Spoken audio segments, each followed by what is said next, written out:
అందరికీ పునరుత్థాన దిన శుభోదయం.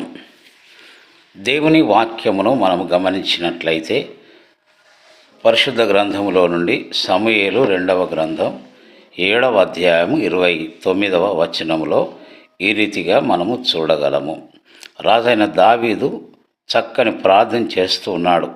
అది ఎలా ఉందంటే, దయచేసి నీ దాసుడనైన నా కుటుంబము నిత్యము నీ సన్నిధిని ఉండునట్లుగా దానిని ఆశీర్వదించుము.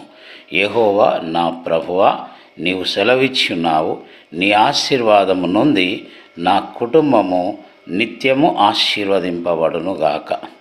గమనించండి ప్రియ సహోదరి సహోదరులారా, మనందరం కూడా ఈ శ్రేష్టమైన ప్రార్థనను ప్రతిదినము మన వ్యక్తిగత మరియు కుటుంబ ప్రార్థనలో ఎత్తిపట్టుకున్నట్లయితే దేవుడు తప్పకుండా దావీదు కుటుంబాన్ని ఆశీర్వదించినట్లుగా మన కుటుంబాన్ని కూడా ఆశీర్వదిస్తాడు అనేదానికి ఎలాంటి అనుమానం లేదు.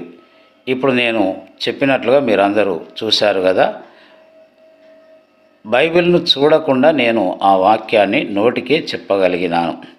కారణం ఏంటంటే, నేను మొట్టమొదటిసారిగా ఆ వచనాన్ని చదివినప్పుడు నాకు ఒకలాంటి భారమును పరిశుద్ధాత్మ దేవుడు నాలో పెట్టి ఉన్నాడు. అదేమిటనగా, మన కుటుంబాలు దీవించబడాలంటే నిత్యము దేవుని సన్నిధిలో ఉండాలి.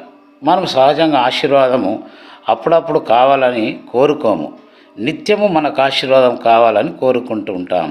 అలాంటి కోరిక మనం కలిగి ఉన్నప్పుడు మరి మన కుటుంబాలు నిత్యము దేవుని సన్నిధిలో ఉండాలి కదండి. అలా ఉన్నప్పుడే దేవుడు నిత్యం మనల్ని ఆశీర్వదిస్తాడని మనం గమనించబద్ధులమై ఉంటున్నాం. ప్రియ క్రైస్తవ తల్లులారా, తండ్రులారా, దయచేసి మీరందరూ కూడా ఈ వచనాన్ని తీవ్రంగా పరిగణించి, నిజమే కదా, నేను కూడా నిత్యము నా కుటుంబం దేవుని సన్నిధిలో ఉండేటట్లుగా జాగ్రత్త పడాలి అనేటువంటి ఒక విషయాన్ని మీరు పరిగణలోకి తీసుకొని ఈ నూతన సంవత్సరంలో నుంచి అయినా నేను నా కుటుంబం నిత్యము దేవుని సన్నిధిలో ఉండడానికి నేను కృషి చేస్తాను అనే ఒక తీర్మానం తప్పకుండా మనం చేసుకొని ప్రార్థన చేసినట్లయితే దావీదును పట్టుకున్న దేవుడు, దావీదును ఆశీర్వదించిన దేవుడు, దావీదును బలపరిచిన దేవుడు మనల్ని కూడా బలపరుస్తాడు, ఆశీర్వదిస్తాడు, తన మహిమ కొరకు వాడుకుంటాడని గమనించి